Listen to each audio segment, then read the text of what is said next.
यो चाहिँ मलाई सबभन्दा मन नपर्ने खाजा थियो क्या पहिले, तर आजकल चाहिँ मिठै लाग्छ क्या। आफै गर्नुपर्छ नि त, अनि मिठो पनि हुँदो रहेछ, त्यस्तो नमिठो पनि हुँदो रहेछ। अनि मैले मक्का भटमास भुटेर खाएँ होइन। त्यसपछि मलाई अचार र रोटी खान मन लाग्यो। अचार पनि के को भन्दा टमाटरको पकाएको अचार। अहिले टमाटर महँगो नै छ नि त। अनि हामी चाहिँ खोर्सानी राखेको थियो क्या नुनमा, नुन पानी के केमा डुबाएर।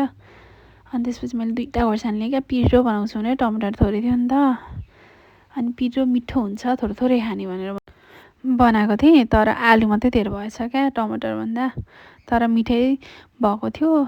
टमाटरको अचार भन्दा नि आलुको तरकारी टमाटर चाहिँ भएछ क्या। टमाटरको अचार चाहिँ मेरो अल टाइम फेभरेट हो क्या। पकाएर खाँदा पिसेको फेरि मिठो लाग्दैन मलाई, पकाएको चाहिँ उपरै मिठो लाग्छ। सस जस्तो हुन्छ नि त, गुलियो फेभरेट भएपछि पनि गुलियो गुलियो हुन्छ, अमिलो ट्वाक्क परेको हुन्छ नि त।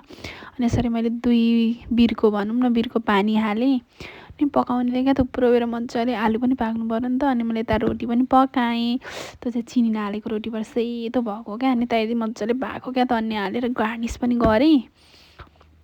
अनि फेरि अर्को पनि रोटी पकाएँ। यो चामलको रोटी चाहिँ दामी हुन्छ क्या जाडोमा खानलाई।